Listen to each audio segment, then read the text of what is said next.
That's the normal thinking, however. That's 100% wrong. Today we're going to talk about sale of the property where you are going to have gains. You're going to make money, profit when you're selling. It's as we go into the mid-term of the year, lots of investment opportunity pop up with all the economies. These are the questions we've getting actually constantly from people. Yes, it did pop up multiple times with multiple buyers and sellers, military and investors both. Today we are going to talk about taxes. Now understand that I am not a tax professional or tax attorney. She is partially. What's your background? Not active licensed anymore. Yes, so please consult your tax attorney or tax advisor for information, but we're going to give you basic idea of where to start. We get a lot of questions where, hey, can I sell my property before 2 years? Or I've been living in this house for 10 years. Can I sell this house, buy another house, and I don't have to pay any taxes? Right, these are typical starter when you're thinking about possible selling. Yes. And what is the timing for that? Yes, that, and also if you're an investor, we had a couple of our investors where they are like, I just want to sell, I'm going to pay tax on the gains. But remember, that's not the only tax that you pay.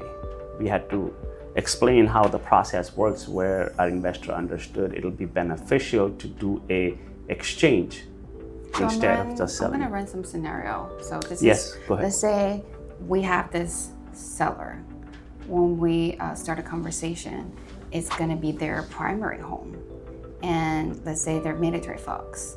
And then they live here for station here and then bought it. When we met them, they're 1 year in or 2 year in, they're asking, hey, one, I'm selling because this is my primary home. I heard that I cannot sell within 2 years because it's 2 out of 5 years rule. How do you want to answer that? So as a homeowner, you can sell your house whenever you want. There is no restriction on when you can sell it. Even with FDC, where there is restriction on resale of the property. As a homeowner, you can sell anytime. The 2 out of 5 years where you have to live in the house and sell within the 5 years of you moving, that 2 plus 3, which makes it 5 years, is when you're making a profit, when you're making a gain at the sale of the property. When you're selling a property, for example, if you're making $100,000 and you're like, I'm going to profit $100,000, I don't want to pay tax on it. How do I plan it? That's where 2 out of 5 applies. But that's if you are having a gain, like what Deep says. Yes.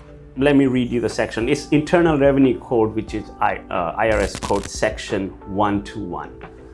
I'm not a CPA, so I don't have it memorized. ChatGPT it. Yes. So that's section 121, which gives you a tax exemption on your primary residence. If you lived in it for 2 years out of last 5 years, you get an exemption of $250,000 per person. By per person, I mean if you have a couple, then you get $250 each. So a total of $500,000 of net profit. Correct. If it's less than 2 years, what are the concerns and the things that they need to watch out for? So if it's less than 2 years, you do need to talk to your CPA because there are certain exceptions. I have spoken to maybe 5 or 6 CPAs so far and tax advisors where a few of them did mention you can prorate it, but then there is the opposite side where they're cautious about proration, so they recommend to live in it for 2 years. So I've heard both sides.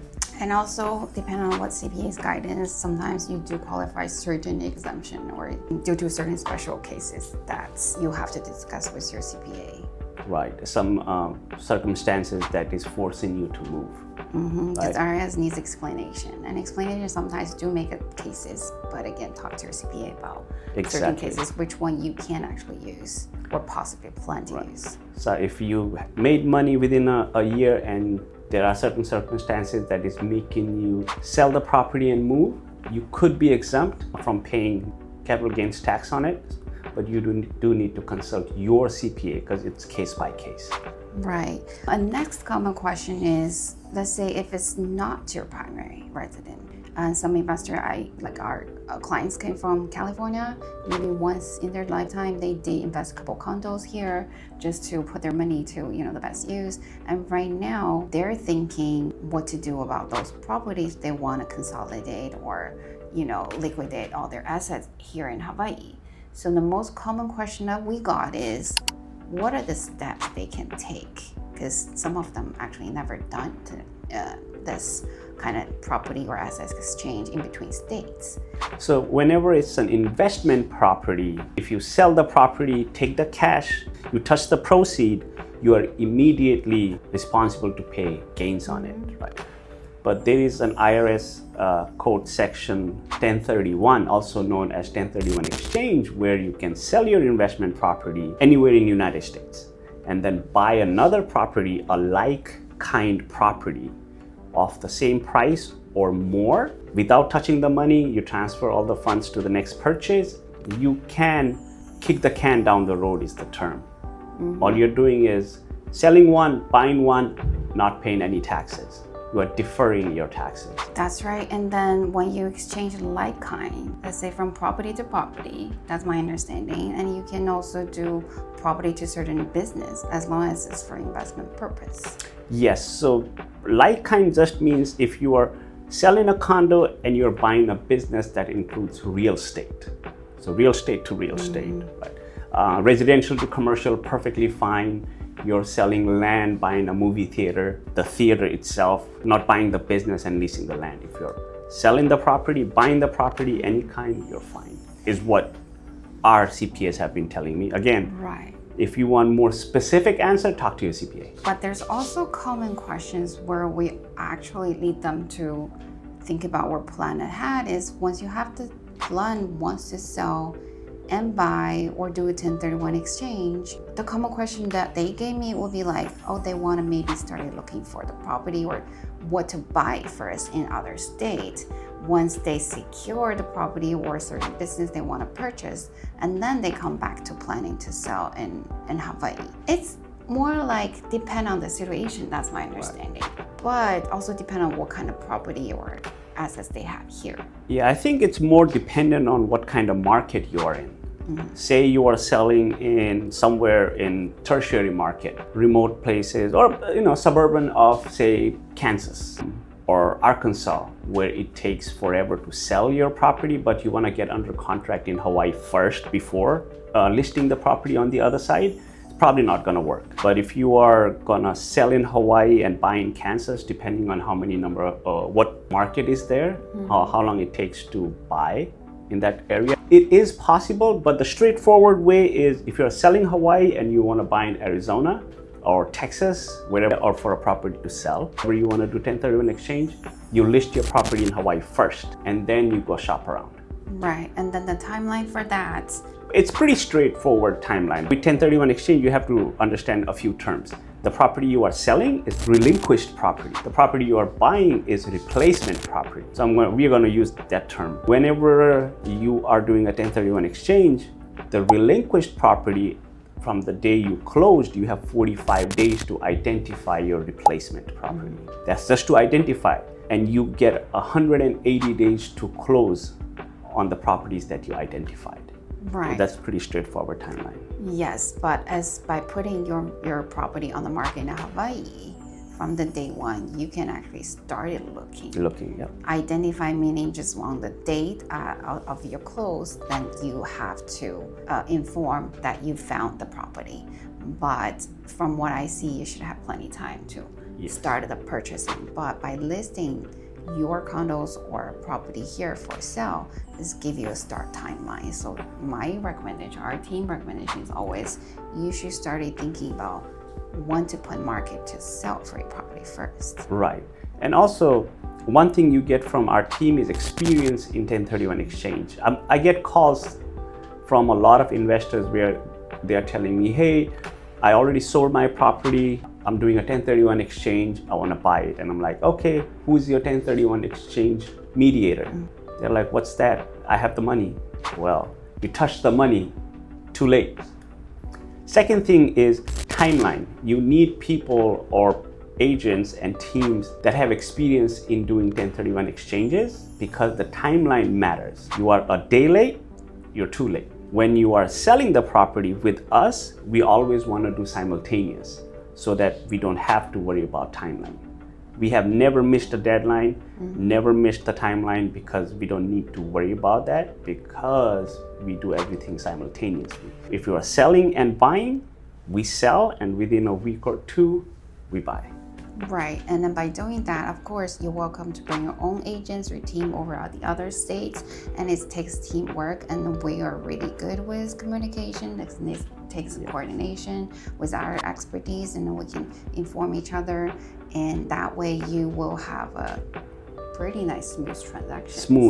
Smooth, stress-free, getting a better asset compared to what you have now. That's the benefit of doing 1031. Another thing about 1031 exchange is you're only deferring your taxes. Many people are like, oh, you do 1031 exchange and then you don't have to pay taxes on your real estate. That's not the case. Right. The day you sell the replacement property, if you don't do 1031 exchange, you will have to pay your Uncle Sam your taxes. In addition to that, let me take a step back. In most cases, many of the investors are like, oh, I made $1 million. I'm okay with paying 200,000 or $300,000, whatever the tax is. Yeah, and I'll just take the rest of the cash and move to a nice place and retire. Which we did have clients, didn't we? Yeah, and then they're like, hey, it's easy. But don't forget, you have been getting depreciation on those properties when you file your taxes. So IRS been giving you a discount on paper, like, hey, you're getting depreciation, you have to pay me less taxes. But if you sell your property, you pay capital gains, and IRS is gonna say, hey, what about the depreciation you've been getting every year? I want that back. Yeah, that's called So you have to pay all of it back. Recapture. One of the investors sat down with us, they were talking to multiple agents, and they're like, yeah, I'm okay. Everybody's like, yeah, fine, you have to pay whatever portion of taxes that are due. And they sat down with us and realized that's not the case, because taxes are not the only thing IRS wants. There's more to it. So it's definitely a planned journey. You sit down with a professional team like us, we lay out things and point you to certain people you should consult further, which in this case, a lot of times at certain steps, you will be directly notified, hey, you need to talk to your CPA more about details, just based on your own finance and your whole finance picture, wherever you put your assets or money to. Now let's talk about the 1031 itself. The 1031 exchange is meant for investment properties. Many times our military clients will say, hey, I lived in this house for a certain amount of time. I'm gonna make a lot of money. For us military and veterans, whatever money you make in Hawaii is a lot of money. So they tell us, we don't wanna pay tax, so I'm gonna sell my house, I'm gonna buy another house, and poof, I don't have to pay taxes. The taxes disappear. That's the normal thinking. They can do that. However, that's 100% wrong. 110% incorrect. We had to educate a lot of service members for that, which, we all started from knowing nothing for sure. 1031 exchange, like we told you, is for investment properties. If it's your primary home, there is no such thing as selling one and buying another, no tax. 1031 exchange does not apply for primary residence. What does apply for primary residence is where if you lived in a house for 2 years out of last 5, you can walk away $250,000 for one owner. If you are married, you get $500,000 of profit, pure profit, tax-free, and you don't have to worry about 1031 exchange. Correct. Right. Is there any loopholes? So I know that we're not licensed CPA. Yes. So we have heard of or seen. This is something you should look into it.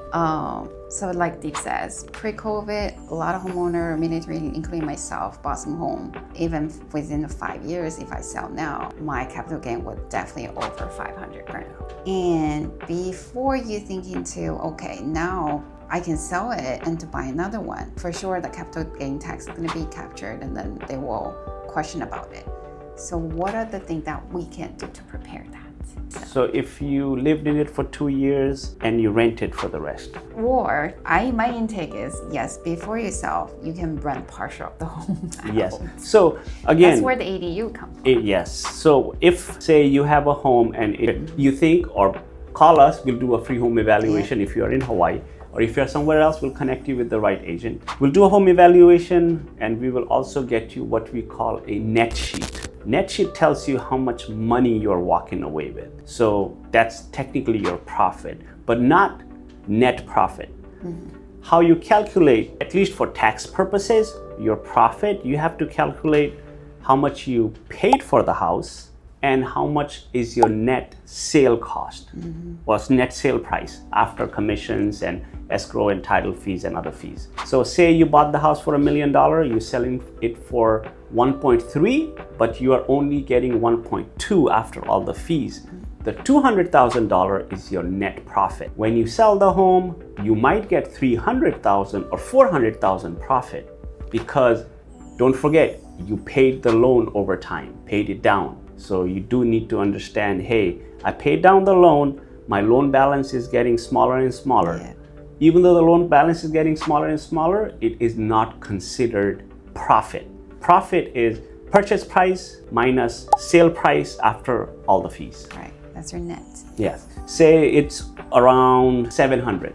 Now you only get exemption for 500. What many people do is they rent out a portion of the home and they rent it out for a year or two. Now that portion becomes the investment part of the property.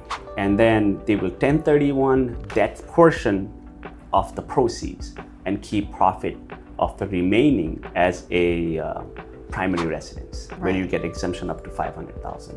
What's that, section 121? Right, 121. Okay. And if you want to know how to break that down, talk to CPA about it. Yeah, or give us a call, because both of us, we have properties that has rentals in our primary. You know? Yes. Because we... Or the possibility to convert certain things like she did. into investment. Yes. Me, I have an ADU, which is an accessory dwelling unit that comes with a separate unit in the house I can rent out. But her, she had to build one. Right, and it's very common in Hawaii. So before we even started thinking investing, talking to people like us who's actually doing it and constantly thinking the way that people are supposed to think, applying it a long way, and then we can definitely guide you. Yes, because in most cases, I see buyers or even investors are like, all realtors are same. Yes, we are all same, we are human, but the only difference that puts us apart from many others is our experience in investments. Whenever you are interviewing an agent to buy investment properties or buying real estate, ask them how much real estate do they own. Do you have investment properties? How many investment properties do you have? 1031? Yes. Have you done 1031 exchange personally? Have you bought multifamilies? Have you ever owned ADU, in-law suite, multi-gen properties? Or how many properties do you have in how many states? How much experience do you have? Once you start asking those questions, you will understand what sets some agents apart from the most and why are a few more successful than the rest. Right, it will be well informed in all the pictures, including tax, your whole finance, because that's what we're doing every day. Yeah, it's more of your real estate planning more than just real estate buying or selling. That's where we come in. I think the last question from a lot of the folks that just started investing, constant question when it comes to purchasing in Hawaii. Of course, the most common question that I get personally will be like, what kind of property that will give them the most rate of return if now is a prime rate, but what can they do later on? All kinds of ideas. They need guidance on that. Yeah, that's a very subjective question. Whenever we sit down with our buyers, we need to understand where you are and where you want to be. And the most important thing that we need to understand about you as a buyer is what's your situation, what's your current situation, and what do you foresee your situation will be in a couple of years. We have, like me, when I first bought my home in Hawaii, I was junior enlisted, about to be unemployed because I was getting out, and I had to buy a smaller property, but I knew I wanted to buy and not continue renting. So I bought one. I bought a fixer-upper where we lived in it, worked for a couple of years, fixed up all the house, the entire home, and then we sold it. It was a townhome. That day I realized I am not meant for fixer-upper homes. You only by doing it, but you know. Because we hear a lot about burst strategy where you buy, rehab, rent, and then you refinance, right? But are you okay with managing it? Are you okay with doing it yourself? many people are okay with it. I didn't have money, and I understood I'm not okay with it without the money either. So moving forward, for me, my strategy was to buy a new build where everything is new. I don't have to worry about repairs or maintenance for a very long time. Focus on path of progress. And it worked out fine for me. That's where I met 𝐻𝐻. She was one of my first or second client in that neighborhood. I represent all the new first-time home buyer using VA loan in the military, where we got stationed in a wonderful land. We don't know what to do about that. Yes, and So she actually bought her home sight unseen. Yes, I also did something to a lot of military is actually very common, and we've been helping so many folks just to get a home even before they land. Of course, it takes a lot of specialties, but I can relate to a lot of experience when it comes to that. Exactly, and we actually had one of our buyers get under contract yesterday in an ADU property, and the buyer is still in Japan. Right, so it's very common when it comes to that. But yeah, as a first-time home buyer using VA loan for the first time in Hawaii is such a high price market, it was definitely nerve-wracking for everybody. And same thing with investors. We get calls from multiple investors throughout the month where they want to sell some of their properties in mainland and buy in Hawaii, and they get a sticker shock because they've been investing for a while, so they had good appreciation in a couple of houses. All combined, it's going to be around $1 million, and they realize over here they can barely get a 3-bedroom for that amount of money. Right, so really depend on your situation, where you come from.